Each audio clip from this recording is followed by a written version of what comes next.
Hello and welcome to Norwood News. Today is Friday, May 14th, and I'm your host, Krista McDonald. It is great to have you with us as we end another week here in Norwood. Monday night, the town hosted their spring town meeting. Once again, the meeting was hosted virtually via the Zoom platform. Over 125 town meeting members and numerous members of the town's boards and committees logged on to discuss the articles of the special and annual town meetings. In just over 4 hours, the town meeting body reviewed and voted on all the articles. Town Manager Tony Mazzucco recaps the evening. Hi folks, General Manager Tony Mazzucco coming to you with a town meeting update. We managed to finish annual town meeting in just one night, which we believe is a record here in Norwood. We got through over a dozen articles on the special warrant and our annual warrant, which takes care of our annual budget, in just one night. We were able to take care of some capital purchases, including some school vans and some IT work for the schools, some repairs that we needed to the radio communication system for police and fire, as well as a number of other housekeeping issues, a historic commission bylaw, some changes to some other local options that this town had adopted at the last few town meetings as well. We got through our annual budget and passed a budget for next year, which allows the town and the school to continue operating. Our financial condition overall is very good as presented by the Finance Commission, and we're staying consistent with all of our pledges for the operational override. We also adopted a couple of unique community preservation projects, one being a trails feasibility study that will look at the construction of additional trails in town, and the other one will be preserving the Washington No. 7 bell, which is currently hanging up in the Carillon Tower, which will be taken out, preserved, and relocated to the fire department.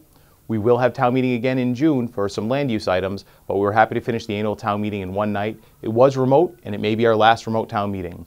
So big thanks to all the town staff, the elected officials, the appointed officials, NCM, and most importantly, the town meeting members for participating, for being prepared, and for making it a great annual town meeting. Late last fall, the Balch baseball field received a much-needed upgrade thanks to some local businesses here in town. This week, those businesses were recognized at the high school's first home game of the season. Brian Boudreau has the story. It had been nearly a year and a half since the Mustang baseball team took the field behind Balch School for a home game. On Wednesday night, the team took on Hopkinton, and it was an eventful night from start to finish. The night began with a ribbon cutting for the newest addition to the field. On behalf of the town of Norwood, I'd just like to say thank you so much to Louis Funeral Home and Norwood Bank for this very generous donation for a scoreboard. We couldn't have done it without you. We're so happy about it, and thank you very much. Happy you could do it. Our pleasure. All right, cut away. On the count of three, ready? 1, 2, 3. Woo! Perfect. Farley was extremely thankful for the businesses who were willing to step up and help fund the new scoreboard. So the original scoreboard had reached its useful life. It was actually very hard to see behind the batting tunnel that you can see. So we approached actually Galoo's Funeral Home, who was the original sponsor for the scoreboard, and we also wanted to bring in Norwood Bank because they're just kind of a staple of Norwood. And ultimately, we were very fortunate that they were able to sponsor the scoreboard, and then we worked with Norwood DPW and Norwood Facilities to get it up, so I got to give them some credit as well. Norwood Bank is always willing to step up for worthy causes around town, and president of the bank, John Galvani, knows the importance of giving back. He was happy when the opportunity to fund a new scoreboard came about. There's so many good causes, so many good things happening, so many good people in Norwood that it's easy for us to reach out as much as we can and as far as we can throughout Norwood to help. It's an amazing town. Everyone just helps each other, and the bank is proud to be a part of that. I know what it was like before, so I knew it was in need of replacement and couldn't have turned out any better. Galooly's Funeral Home was the first business to step up, and office manager Jean Turchin was happy to help fund the project. She also has a reminder for the graduating senior class. We like to we like to do this kind of stuff. It's you know, it feels good. You know, it makes us, you know, a bigger part of the community. Okay, I just wanted these graduating seniors to remember that it's not too late to send their application in for the Galooly Funeral Home Scholarship. We give 2 scholarships, $1,000 each, to graduating seniors that are going to continue their education, any kind of education. It doesn't have to be college, it could be hairdressing school or whatever. Following all the ceremonies, the Mustangs took the field for their first home game and did not disappoint. After playing from behind most of the game, they rallied in the bottom of the 7th and kept their undefeated record alive with a walk-off hit from sophomore Sean Dittmeyer. It was a great night from start to finish. Thank you to Galooly's and Norwood Bank for making it all possible. For Norwood News, I'm Brian Boudreau. We'll be right back after this break with a youth group making change at the Coakley Middle School and for this week's Living Local.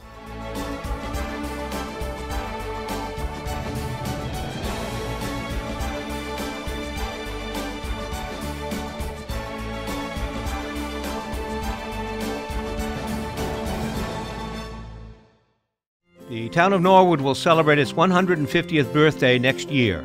The steering committee is announcing potential funding opportunities and will accept proposals for grant money. If your organization or community group is planning a celebration, we invite you to submit a proposal in writing. Please be specific, include your contact information, fund request, and how the event fits into Norwood's 150th.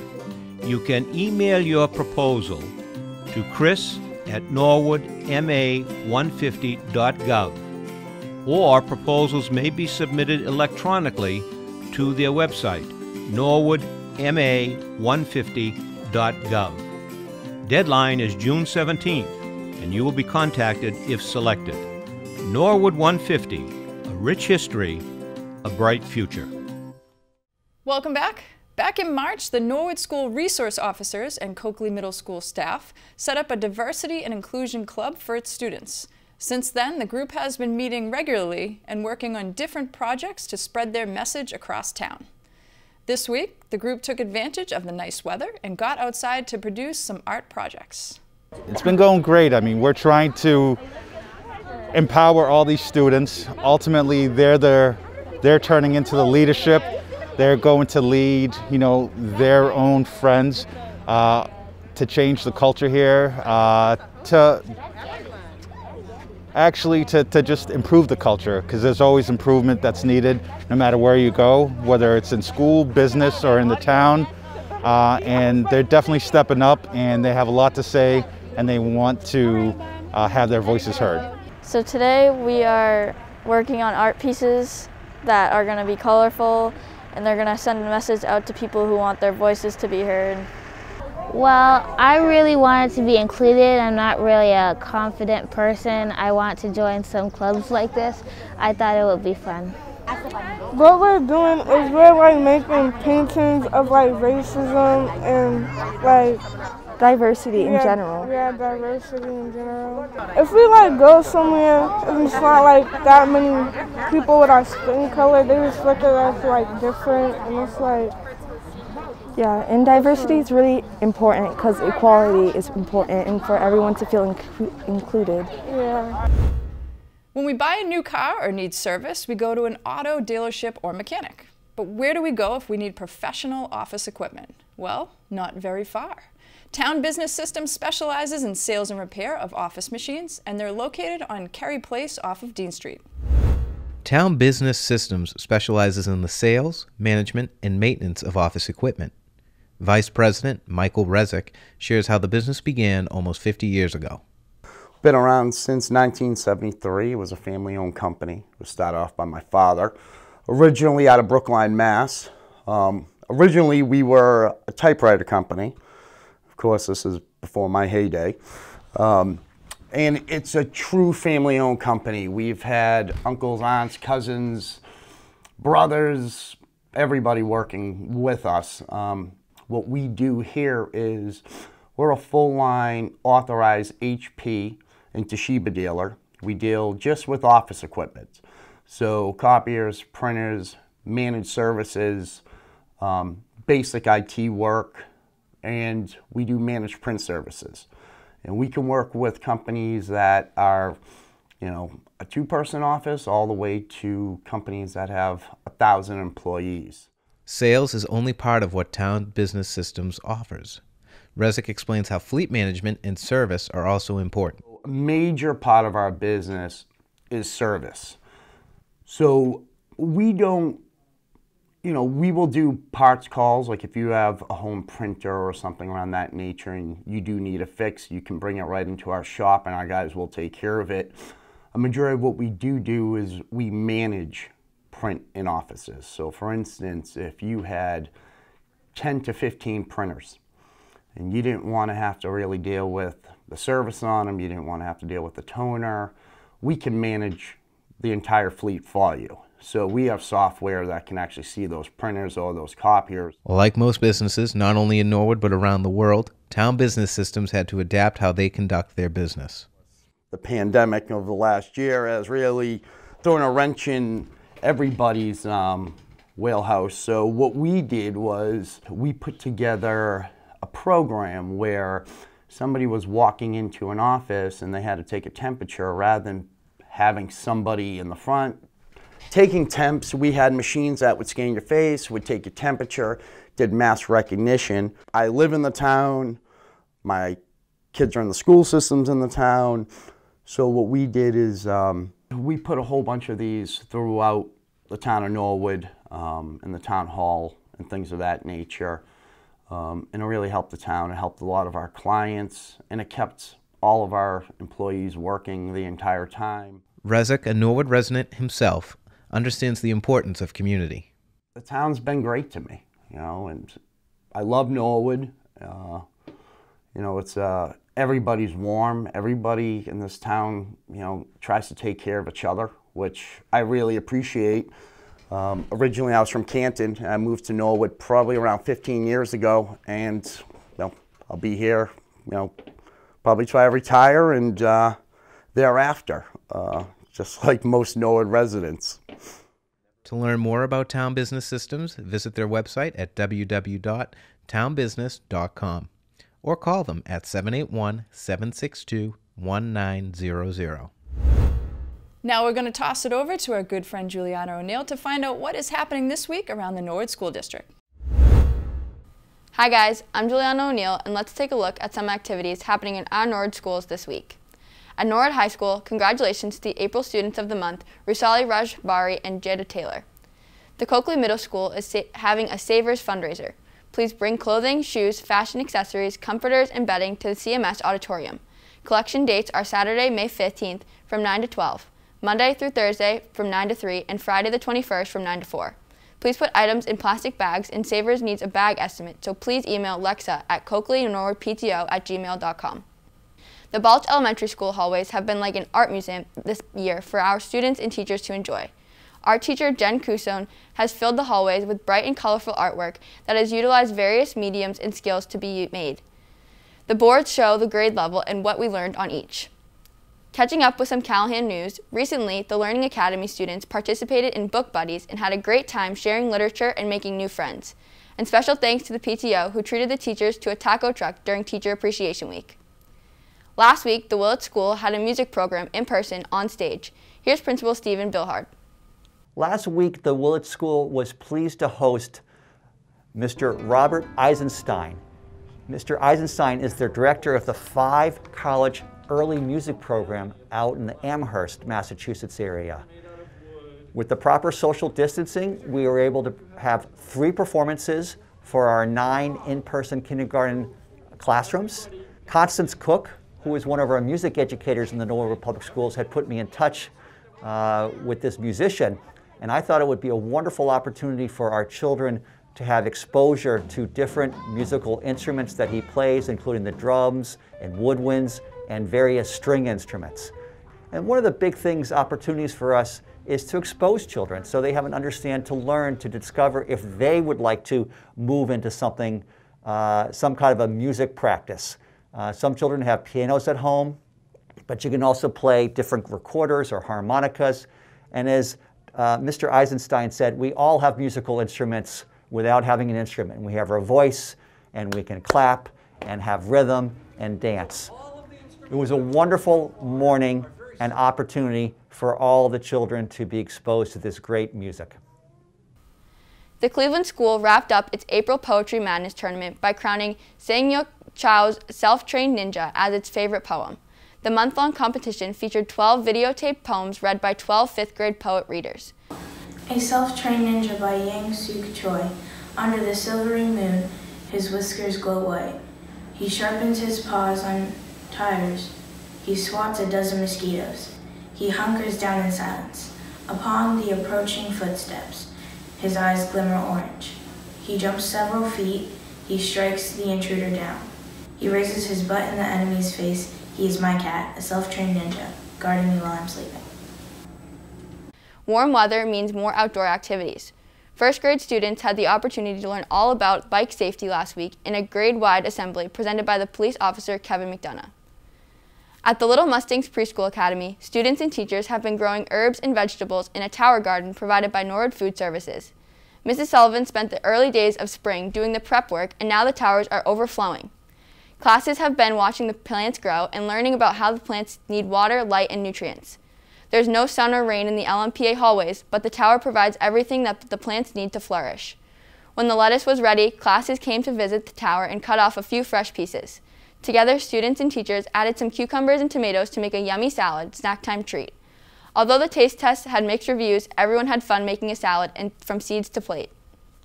Well, that's it for the school news. There's something interesting happening in our classrooms and schools every day, and thanks to all the educators who share their news with us. Hello everybody and welcome into the sports update for this week. My name is Brian Dunn and NCM was here, there, and everywhere for all the spring sports coverage this week. Plenty of games to take you through. We have the highlights as always here on the sports update, so let's take you right into it. Tuesday, we have both varsity and JV lacrosse and freshman baseball action. Girls lacrosse, after a tough defeat earlier, bounced right back with a strong showing against Bellingham. Olivia Logg was credited with her first goal of her career as a Mustang, as Norwood wins 13-3, first win for new head coach Mike Lodge. And the JV lost to Bellingham as well. Other action Tuesday included freshman baseball action and a makeup date against Westwood. Quite the showing for Norwood as they take down the Wolverines 6-0 to open the week. Wednesday was a battle at the Lower Cleveland Field between two very strong teams in Norwood and Hopkinton. The Hillers jumped out to an early lead, but Norwood would come roaring back in huge part to, wait for it, Alexopoulos drives it deep to right. That ball is gone. A home run. Alexopoulos. Athena Alexopoulos, a rocket to deep right field, no doubt about it. That's a 3-run home run for the sophomore, and they pull within one. Hopkinton would secure the final out, unfortunately, but an incredibly hard-fought game by the Mustangs. Let's take you into Thursday for JV baseball action versus Medfield. Norwood didn't have much to worry about defensively today as Sean Steves had his A game against the Warriors. 7 innings, 3 earned runs, and a handful of strikeouts, and a complete game 5-3 W for the sophomore. We caught up with Steves after the game. Not really. I mean, I think we played good as a team. Had the team behind me making plays, so I kind of knew we were going to pull it out and win. I think I had my curveball working today. Fun playing 3 games a week. I mean, games are better than practice, so I'll take 3 games a week any day. Some other scoring updates include varsity baseball drops 1 to Medfield 4-0, boys and girls tennis lose to Medfield, and boys volleyball with a big-time win over King Philip, 3-1. Track and field, both boys and girls picked up wins against the Panthers, and check this out. Jake Ryan steps out in his first ever race and wins it. That's incredible stuff there from Jake. Congratulations. So, safe to say in over a year's absence, spring sports did not skip a beat. NCM will be back at the Bulk Monday night under the lights as we have varsity coverage of Norwood versus Millis. Make sure you're tuned in live to that one starting at 6:45 p.m. on the NCM Community Channel and streaming live at norwoodcommunitymedia.org. That's it for me this week. Be sure to click back in here for all the updates regarding the busy spring sports season for the Mustangs. Kristen, back to you. Thanks, Brian. In government, the Middle School Building Committee met Monday evening. The meeting began with a report on the most recent community forum held on April 29th. The committee discussed the preferred schematic report, and much of the discussion included the pros and cons option of a cafetorium, gymatorium, or auditorium. The final vote passed, going with the auditorium model, with Mayev Bodenhofer opposed. Other business included discussion on the model school, with a vote to not approve the model, and information regarding the next open forum scheduled for May 19th, which will be broadcast and streamed live right here on NCM Government Channel. Also Monday, the Finance Commission met very briefly to discuss the recommendation of unpaid bills. The town's Director of Finance, Tom McQuaid, provided the board with an explanation for the unpaid bills, and the Commission motioned and approved. Then, in preparation for town meeting, the Commission voted indefinite postponement for Article 6, which involved the Fire Department elevator. The next Finance Commission meeting will be in the coming weeks. Following Monday night's town meeting, dates for the June special meeting have been set. The Board of Selectmen set the date of June 14th to open the special town meeting. The warrant will be closed on May 17th, and the board is hopeful that moderator David Hearn will call for an in-person town meeting, possibly in the Norwood High School gym. Continue to watch Norwood News for more information on town meeting. Also, please note that the Board of Selectmen is now observing their summer schedule and will be meeting every other week. They meet again on May 25th. Wednesday night, the Community Preservation Committee was introduced to the new Assistant Town Planner, Sarah Bouchard. Cheryl Doyle also was selected as the new representative from the Historical Commission to sit on the committee and will replace Tony Esco. The CPC will meet again on June 9th. The school committee met Wednesday night. Dr. Thompson presented survey results that tell us Norwood remains undecided on an operational model for the new middle school. Surveys will ultimately decide whether grouping grades 5 through 8 or 6 through 8 is best for the town. The next public forum for the middle school build is May 19th. Following the middle school presentation, Dr. Galligan detailed 9 approved changes to the handbook. Some changes included removing head coverings from the list of prohibited clothing items and replacing outdated language for graduation requirements. Then Dr. Thompson provided an update on the strategic plan and highlighted benchmark progress. In a uniquely challenging school year, he shares some silver linings. But there are lots of things to be celebrated from this year. Obviously, the technology integration and training was top-notch this year. The new Coakley Middle School project on time. A lot of great information going on and a lot of good interactions with the community on that. Significant progress in professional learning time and process. One of the silver linings in this year is that we were really able to use professional learning time. We needed that time because we were in a totally different environment and we needed to have teachers work together to solve problems and create lessons. And I think that improved what happened in our classroom. But that has set a groundwork for collaboration. And I've talked with several staff on this and how much they really felt that they grew both as a learning community and as teachers themselves because they had that time. We did significant work on diversity, equity, inclusion. You do know about the Highlander Institute work that we did as an administrative team, which was absolutely fantastic. The school committee will be partaking in that in June, and next fall that will be a major focus for the rest of our faculty, along with a equity audit with Mass Insight that's going to help us learn where our blind spots are and have a plan to improve. And obviously we still have new math materials, we have new science materials that we're going to be ready to put into place for next year. The committee finished with an update on the FY22 budget. The next school committee meeting will be May 25th. For complete government coverage, tune into the NCM Government Channel or watch on demand at norwoodcommunitymedia.org. Stay tuned after this break for more town news.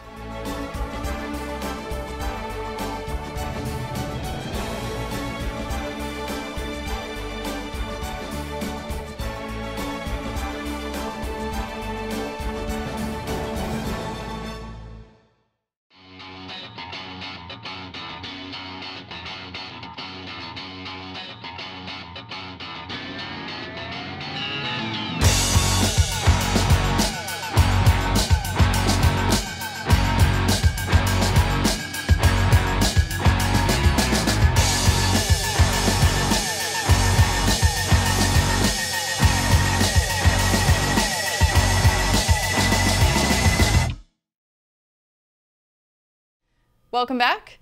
If you have walked around the Hawes Recreation area in the last week, you may have noticed the Rec Department's newest addition. We will toss it over to Travis Farley for this exciting announcement.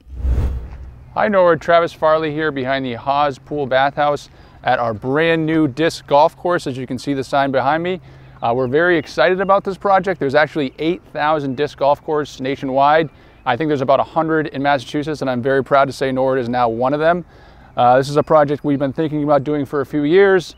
It's in a terrific location where the schools can use it for activities during school time. We can do recreational programs, we can do tournaments there. Most importantly, it's open to the general public, so anybody can come down and use this for free. It's completely free.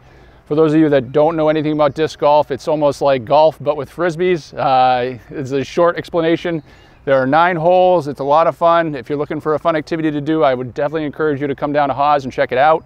Just please be courteous. The facility is being used a lot. I mean, for those, I'm sure everybody knows Haas is just a busy, busy place with sports and fitness trails and everything going on. So just please be courteous of everybody and your surroundings. If you have a group in front of you, please just take your time, let them go, and then you can go. So if you do come down, I would definitely encourage you to just take a walk, look what's going on. If you have a soccer game or a baseball game, just definitely be courteous of that. We hope you check it out, and thank you, Norwood, and come check it out. Thanks, Travis. Saturday, the Norwood Health Department, in partnership with Public Works, hosted the semi-annual Hazardous Waste Day. This was an opportunity for residents to dispose of items that are not allowed to be disposed of in regular trash pickup. For more on this, we go to Health Director Sigal Reese. We're holding our semi-annual Hazardous Waste Day here at the Winter Street Composting Facility. We hold this event twice a year because we want to make sure people dispose of things properly. Everything from recycling electronics to getting rid of hazardous waste so it's not in our homes. Not only possible leakage in the environment, but also exposure to our families. The benefit of an event like this is to get the materials out of your home to avoid any accidental exposure, but also any accidental exposure to the environment. So we're here, it's recycling electronics, collecting hazardous waste, collecting fluorescent bulbs and batteries. We always get a lot of cars showing up, several hundred cars showing up in our September and May hazardous waste days. We just want to thank all the volunteers that help out on Hazardous Waste Day, and of course our partnership with Public Works. At the same time, on the other side of town, the Norwood Evening Garden Club hosted its annual plant sale at the Haas Recreation Area. This event is always the Saturday before Mother's Day and has a wide variety of flowers and plants to choose from. This is Norwood Evening Garden Club's annual fundraiser, the plant sale. We have it every year, except the last year, the Saturday before Mother's Day. It's a fundraiser for the club. We support local events, we support local programs. I think it's great for the community. Everybody who's here is very happy. Of course, we're all happy to be out of the house after COVID too. But we're all gardeners. Yep. There's a lot of floral designers, and we come together because we are all enjoy the same activities in gardening. We've only been open about an hour, and we are nearly sold out for the perennial area especially. And you can see there's not much left in general. So it's very successful early on. Well, that's all for Norwood News. To stay up to date with Norwood Community Media, follow us on Facebook, Twitter, and Instagram. As always, thank you so much for watching. We'll be back next week, and until then, have a great weekend.